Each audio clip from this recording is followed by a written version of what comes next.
Cinema ఇండస్ట్రీకి సంబంధించి మనం చాలాసార్లు గతంలో మాట్లాడుకుంటూ వచ్చాం ప్రసాద్ గారు. ఎందుకు లేదు లేదు మీరు రియాక్ట్ అవ్వాలి, ఎందుకంటే రియాక్షన్ దాంతో స్టార్ట్ చేశా. కాదు, ఇప్పుడు గతంలో ఈ ఇండస్ట్రీకి సంబంధించి చాలా పెద్ద ఎత్తున పవన్ కళ్యాణ్ లాంటి వాళ్ళు, చాలా మంది వ్యక్తులు చాలా పెద్ద పెద్ద వ్యాఖ్యలు చేసి జగన్మోహన్ రెడ్డి గారి ముందు చేతులు కట్టుకున్నారు, కాళ్ళు కట్టుకున్నారు అని చెప్పేసి చాలా మాటలు మాట్లాడారు. ఇప్పుడు ఈ ఇష్యూ సంబంధించి చూస్తుంటే డైరెక్ట్గా బయటకు వచ్చి మాట్లాడుతున్నారు. ఇండస్ట్రీ ఎవరిని వెలివేసింది, లేదంటే ప్రభుత్వం ఇండస్ట్రీని వెలివేసిందా? మీరు ఈ మళ్ళీ సినిమా వాళ్ళకి సినిమా కథ చెప్పాలి. అలా ఎల్బి శ్రీరామ్ గారి సినిమా అటు ఉంటుంది, నువ్వు నాకు గుడ్ మార్నింగ్ చెప్పడం మర్చిపోవు, చూసావా? చెప్పండి. అలా ఇప్పుడు ఉంది పవన్ కళ్యాణ్ బాధ, ఖచ్చితంగా అదే బాధ. నేను తలుచుకుంటే సినిమా రిలీజ్ చేస్తే ఫ్రీగా చూపిస్తే మా బిజినెస్ ఎవరు మీరంతా మేము వంగి వంగి దండాలు పెట్టాలా, మా అన్నయ్య గారి దండా పెట్టాలా? మరి ఇప్పుడు అసలు మీకు ఇండస్ట్రీకి ఏం పని?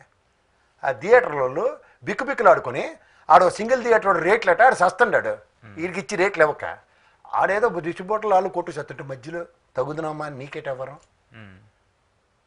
సరే, మా కందుల దుర్గేష్ గారు ఒక గౌరవ సినీ ఫోటోగ్రఫీ మినిస్టర్గా బాధ్యత వహించారు. శబస్ శబస్ శబస్.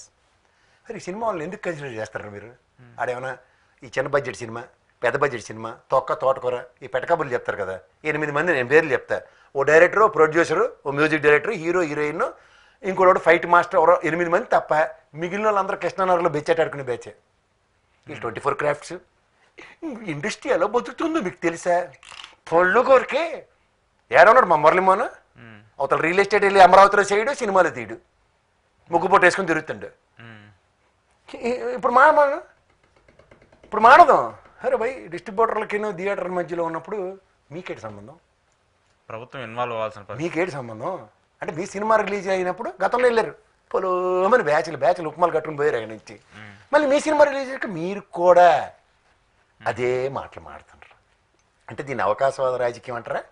అవకాశాన్ని అందిపుచ్చుకోవడానికి, మీ అవకాశాన్ని జస్టిఫై చేయడానికి దాన్ని తెలుగులో, పచ్చి తెలుగులో స్వార్థం అంటారు. మీ స్వార్థ ప్రయోజనాలకి 24 క్రాఫ్ట్స్, సినిమా పరిశ్రమ మాకెందుకు చెప్తారా?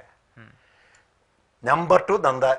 మొదటి లేకుండా చెప్తున్నా, వీడికి ఎంత రెమ్యూనరేషన్ తీసుకుంటాడో తెలీదు, ట్యాక్స్ కట్టాడు. పైకి పోయి మేము అడ్వాన్స్ ట్యాక్స్ కట్టాం, జేబులో 100 రూపాయలు అంటే నీకు జీతం వస్తుంది, ఎంత ఫామ్ 16 ఇస్తారు, గుండు గీసి నీకు ఇస్తారు మిగిలిన డబ్బులు.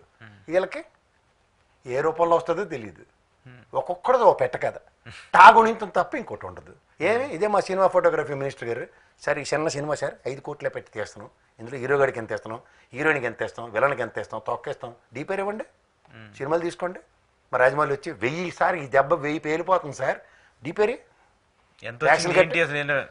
Tax deducted at source, TDS cut చేసి ఇవ్వండి, అప్పుడు మాడదాం. అరే ఏం పరిశ్రమరా, రూపాయి ఆదాయం ప్రభుత్వానికి ఇస్తున్న సంస్థ ఇది, ఇలా దండం పెట్టి మాడదాం. ఇలా 3 వంతులు థియేటర్లు దిల్రాజు చేతిలోనే ఉన్నాయి. మిగిలిన పావు వీళ్ళు, మిగిలిన సురేష్ బాబు, అరవింద్ వీళ్ళందరూ పనిచేసుకున్నారు. ఇంకా మిగిలింది కూడా బొక్క పక్కిరికలకి అందరికీ ఊర్లో థియేటర్లు ఉన్నాయి. వీళ్ళు ఏదో కాస్త కంఠశ్వాస ఏదో మాడుకుంటే వీళ్ళు లేచిపోయి అత్తరే మా సినిమా రిలీజ్ అయిన టైంకి most inconsistent person mister Pawan Kalyan also కన్సిస్టెంట్గా మాట్లాడేస్తుంటాడు ఇన్కన్సిస్టెన్సీ గురించి. ఏం మాడుతున్నారు ఎందుకే మీరు అందరు? అంటే ఇక్కడ ఒక పాయింట్ ఏంటంటే, ఆయన పవన్ కళ్యాణ్ గారు ఆఫీస్ నుంచి వచ్చిన స్టేట్మెంట్ ఏంటంటే, మీరు చంద్రబాబు నాయుడు గారిని కలవలేదు, కనీసం మీకు కృతజ్ఞత ఉండాలి. గత ప్రభుత్వంలో మిమ్మల్ని ఎంత చేత్కరించి ఎల్బి శ్రీరామ్ తాపత్రయం. ఎల్బి శ్రీరామ్ సినిమా మళ్ళీ ఇంటికి వెళ్ళి చూడు, ఖచ్చితంగా 20 నిమిషాలు కాన్వర్సేషన్ నువ్వు నాకు గుడ్ మార్నింగ్ చెప్పడం మర్చిపోయావు. మరి గతంలో బేగాలు ఎందుకు పోయారు?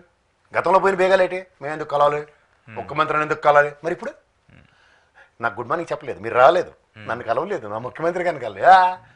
మా అన్బోర్డు రామారావు గారు, నాగేశ్వరరావు గారు, కృష్ణ గారు, సోహన్ బాబు గారు తపన పడి తమిళనాడు నుంచి ఇక్కడ ఆంధ్రప్రదేశ్ తరలిస్తే అప్పుడు ముఖ్యమంత్రులతో సత్సంబంధాలు సూర్యోద్భవాతం. మీ సినిమా పరిశ్రమకి రేవంత్ రెడ్డి ముఖ్యమంత్రి. మొన్న వెళ్ళి మా మురళీమోహన్ కూడా నాగరాజ్ అవతారం ఎత్తి వచ్చాడు కదా. ఇక్కడ అవకాశం, అక్కడ వ్యాపారం, అక్కడ వ్యాపారం చేస్తున్నారు. ఆ ముఖ్యమంత్రితో ఏం సంబంధం? ఇవే కదా మేము ఆడుతుంది. మీకు నిజంగా ఇండస్ట్రీని తరలించండి అక్కడికి, ఆంధ్రప్రదేశ్ చేసి అప్పుడు మాట్లాడండి. అప్పుడు సినిమా స్టూడియోలు కట్టుకోవడానికి ఏటి లేకుండా కూడా ఇచ్చారు కదా రుచికొండలో. అవును, అక్కడ ఇస్తారు, ల్యాండ్స్ ఇస్తున్నారు, గవర్నమెంట్ ల్యాండ్స్ అన్ని ఇస్తున్నారు కదా. అన్ని ఇస్తానన్నా కూడా ఇక్కడ ఏంటంటే అన్ని రకాల వ్యాపారాల్లో ఉన్నారు. హైదరాబాద్లో వీళ్ళే బ్రహ్మాండం చేయగలరు, వీళ్ళు ఒక్కలే డబ్బులు సంపాదించారు, మిగిలిన వాడికి రాదు. వాడు మళ్ళీ ఎలిగేస్తాడు, నేను ఇంక సినిమాలు తినమ్మా, కానీ అల్లుడు మాత్రం సినిమాలు తీసేస్తాడు. మరి ఇక్కడంతా మా ప్రభుత్వం వచ్చేదాకా మేము సినిమాలో తీరిన వాళ్ళు కూడా కనీసం మొక్కుబడి పోవచ్చు కదా సరే. సో ఇదైతే అనవసరంగా లేనిపోయిన దాంతో పవన్ కళ్యాణ్ గారు ఇన్వాల్వ్ అయ్యి అనవసరంగా దీన్ని ఇష్యూని పెద్ద చేసుకుంటూ వెళ్ళిపోయారు. అందుకే ముందు మనం మాడింది ఒకసారి రివైండ్ అంటే రీల్ ఏడు తిరుగుతుందో చూడాలి. సో అందుకే సినిమాలో చూడండి ఫ్లాష్ బ్యాక్ అని చూపిస్తారు అలా గిర్ర అని రీల్ వేసి అలా ఒకసారి పక్కన పిఏ ఎవడో ఉంటాడు ఆడేం చెప్పాలి అప్డేట్ సార్ అప్డేట్ అవుతాం సార్ మనం ఈ బటన్ నొక్కుంటే పాత వస్తాం సార్ ఈ బటన్ నొక్కితే వర్తమానంలో మనం ఏం మాడాలో తెలుస్తుంది సార్ అని అప్డేట్ చేసుకుంటే చాలా సులువుగా ఉంటుంది మాట్లాడడం. నిన్న అల్లు అరవింద్ గారు కూడా అదే ప్రెస్ మీట్ పెట్టి ఆయన కూడా నాకు సంబంధం లేదు బాబు నాకు థియేటర్లు లేవు ఏమీ లేవు నన్ను ఇన్వాల్వ్ చేయకండి అని చెప్పి ఆయన ఎవరికాళ్ళు ఇంక ఎస్కేపింగ్ మోడ్ అంటారా లేదంటే ఇంకోటి సిచ్యువేషన్ అంటారా ఎవరికాళ్ళు మాట్లాడుతుంటే సుమతి శతకాలు గ్యాప్కి వస్తారు తప్పించుకొని వాడు ధన్యుడు సుమతి అని సొట్టారికాలు సార్ తేజ్ బహదూర్ అప్రోస్ ఖాందాన్ అంతా ఉన్నారు కదా 10 మంది మరి వాళ్ళే నువ్వు బొకేట్టుకుని వెళ్ళొచ్చు కదా. అవును సినిమా ఇండస్ట్రీకి సంబంధించిన తేజోత్తమమైన తేజో పరిమళాలు అన్నీ మీ దగ్గరే ఉన్నాయి కదా అవన్నీ నువ్వు బొకేలు పెట్టుకుని కారు వేసుకుని ఉప్మా డబ్బా కట్టుకుని పోవచ్చు కదా లాస్ట్ టైం వెళ్ళినట్టు. ముందు మామూలుగా రాయబారం సార్ తర్వాత మేము మిగిలిన వాళ్ళందరినీ తీసుకొస్తామని.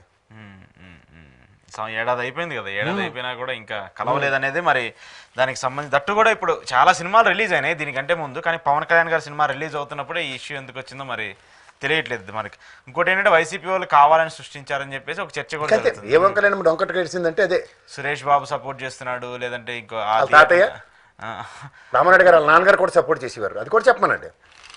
దిగ్జ్ఞానం ఒకటి ఏడిస్తే వాళ్ళకి మోహానికి సురేష్ బాబు సపోర్ట్ చేశాడు రానా కళ్ళజోడు తీసి నటించాడు కళ్ళజోడు పెట్టుకుని నటించాడు ఇవే వంకలు మళ్ళీ బావ అని అందరూ ఇష్టమే.